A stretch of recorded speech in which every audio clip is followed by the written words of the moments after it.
ফিলিস্তিনের গাজা উপত্যকায় যুদ্ধের ভয়াবহতা দিনের পর দিন বাড়ছে। ইসরায়েলি সেনারা গাজা সিটির প্রায় 1 মিলিয়ন বাসিন্দাকে অবিলম্বে এলাকা ছাড়ার নির্দেশ দেয় আগেই।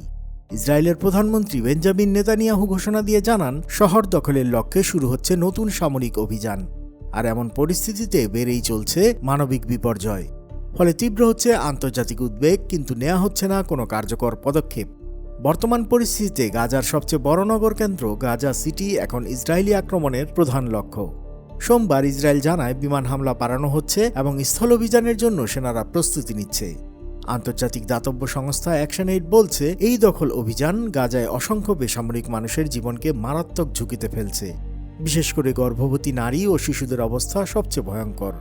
বাস্তবতাও কিন্তু এমনই, কারণ গাজায় এখন ভয়াবহ দুর্ভিক্ষ চলছে। মাত্র একদিনেই 6 জনের মৃত্যু হয়েছে অনাহার ও অপুষ্টিতে। যুদ্ধ শুরুর পর থেকে এখন পর্যন্ত 399 জন দুর্ভিক্ষে প্রাণ হারিয়েছে। এর মধ্যে রয়েছে 140 শিশু।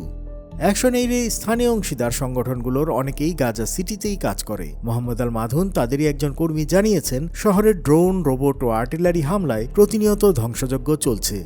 পানীয় জল কেটে দেওয়া হয়েছে, খাবার মিলছে না, আর দক্ষিণে পালাতে চাইলেও সেখানকার অতিরিক্ত ভিড় ও ভাড়া বাড়ির অস্বাভাবিক দাম তাদের আটকে রেখেছে। জাতিসংঘ স্বীকৃত আইসিপি জানায়, গাজায় এখন একেবারে মানবসৃষ্ট দুর্ভিক্ষ চলছে। মে মাসে ইসরায়েল আংশিকভাবে অবরোধ শিথিল করলেও মানবিক সহায়তা এখনও প্রয়োজনের তুলনায় খুব কম। আন্তর্জাতিক মহল একে বাঁচার অধিকার থেকে বঞ্চিত করার নীতি বলে আখ্যা দিচ্ছে।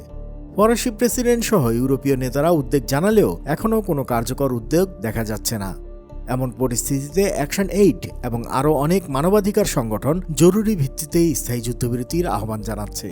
এদিকে শুধু গাজাই নয়, পশ্চিম তীরেও ইসরায়েল কঠোর ব্যবস্থা নিচ্ছে।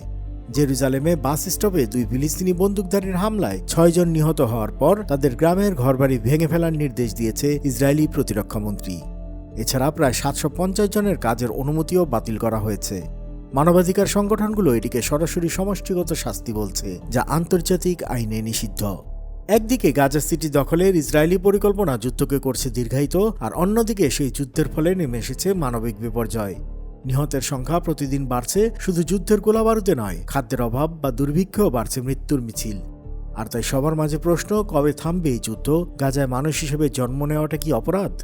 আপনার মতামত জানাতে পারেন কমেন্টে। আন্তর্জাতিক অঙ্গনের সব খবর জানতে সাবস্ক্রাইব করুন বাংলা ফ্লো ইউটিউব চ্যানেল।